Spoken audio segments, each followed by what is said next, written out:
it was fried chicken and pizza. You know what I'm saying? They did not feed us cabbage stew with squid and tofu and kimchi. Like, that would have not felt like home. No. I mean, right? I mean, hardly any of us are eating tofu and squid, right? I love kimchi, but I'm not a fan of tofu and boiled squid. It's just not my thing, right?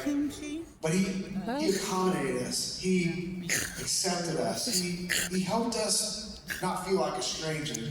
And I think more importantly, he made me realize that my son was going to be taken care of. And he was going to have a good host while he was here.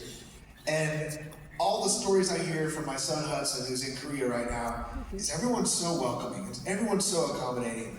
And I think that reminds me of what the church is meant to be.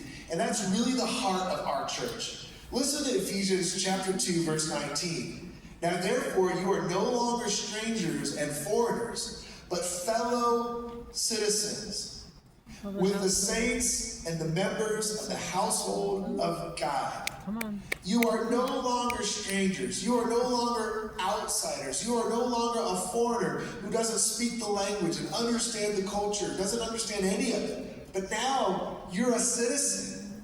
You're a citizen with the saints. Jesus said it like this. Jesus said in John chapter 15, verse 15, I no longer call you servants, because a servant doesn't know his master's business.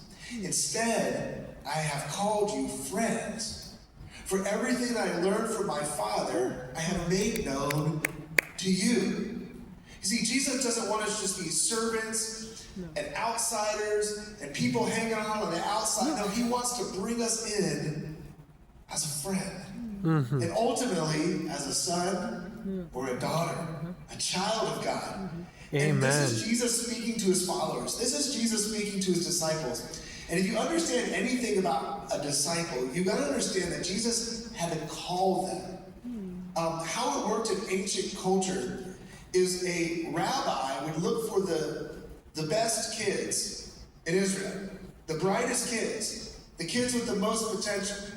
And a rabbi would go to a kid who maybe worked on a farm or worked for his father, who was an architect or a vineyard or something like that, and he would recognize that this boy was doing really good at school, he's really smart, really sharp, and he would say, come and follow me.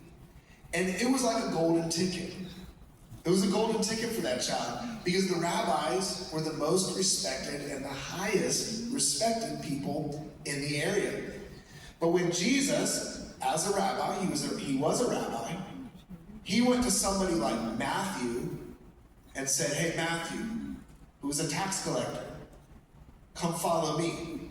What you have to realize is that Matthew missed the call. No one called on Matthew.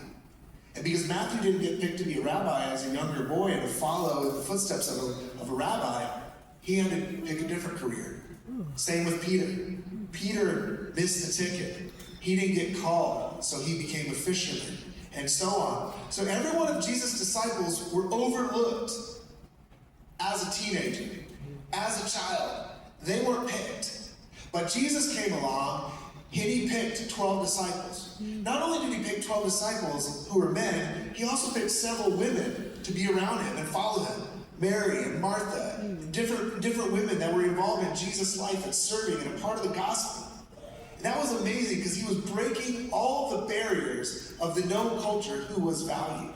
Jesus grabbed disciples and he said, come and follow me. He said, you belong when no one else was saying you belong.